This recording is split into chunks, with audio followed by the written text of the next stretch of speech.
દારૂ બદનામ નથી. ગુજરાતનો દારૂ જે નકલી છે એ દારૂ બદનામ છે, અને એ બદનામ તો હું પણ કરું છું. નકલી દારૂ તો જોઈએ જ નહીં. બાકી અસલી દારૂમાં તો સાહેબ તમને જે આ સંત લોકો સ્વર્ગ કે છે ને, એ સ્વર્ગનો અનુભવ જે છે ને, એ તમારે જીવતે જીવ અહીંયા જોવો હોય ને તો એ તમે એક વખત પ્રોગ્રામ કરી જુઓ, તમને અનુભવ મળશે. પોલિટિકલ માણસો પણ જો બીજે દિવસે એમ કહે કે મારી જીભ લપસી ગઈ હતી, મારી ભૂલ થઈ ગઈ હતી, તો એ જીભ લપસતી નથી. એ દારૂનું કામ કર્યું છે. 2-2.5 વર્ષનો છોકરો હોય, ખાંસીને બીમાર થતા હોય તો અમારી જોડે ખૂણામાં કહે છે, કાકા આટલું બ્રાન્ડી પડ્યું હોય તો આપો ને, છોકરાને ખાંસી થઈ છે. એ સમજે છે, જે ઘરમાં નથી પીવાતો એ લોકો સમજે છે કે આ બ્રાન્ડી સારી છે શરદીને ખાંસી. અને જો એ હેલ્થને ખરાબ હોત તો ડોક્ટરો હેલ્થની પરમિટ માટે દારૂ કેમ એ સેવન કરવાનું કહે છે.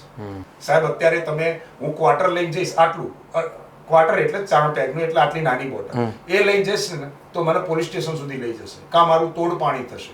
પરંતુ તમારા ગાડીની અંદર આટલો મોટો દંડો મળશે, આટલી મોટી પાઇપ મળશે લોખંડની, તો કોઈ ગુનો નહીં. પીવું પડે.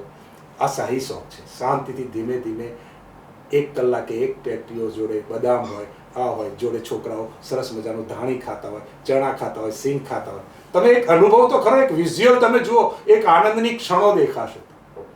હું 35 વર્ષથી સેવન કરું છું. કોઈ હેલ્થમાં નખમાં રોગ નથી. આ નખ અંદર વળ્યો તારે આવું થયું, બાકી એમ રોગ નથી થતો.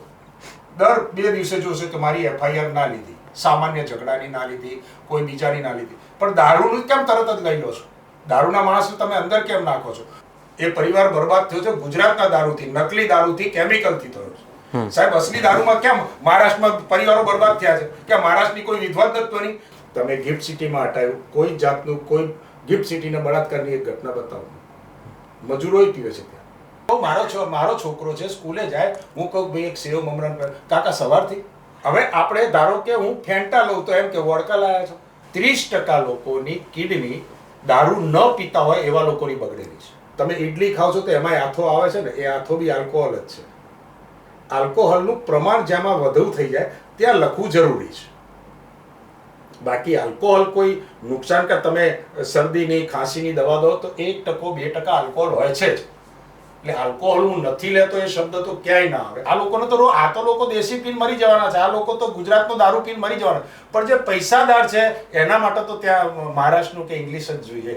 હું સરકારને આજની તારીખે એકદમ ખુલ્લી ચેલેન્જ કહું છું કે મને આંખોએ પાટા બાંધીને ગુજરાતની હદમાં ગમે ત્યાં મોકલો, હું 20 મિનિટમાં તમને દારૂ લઈ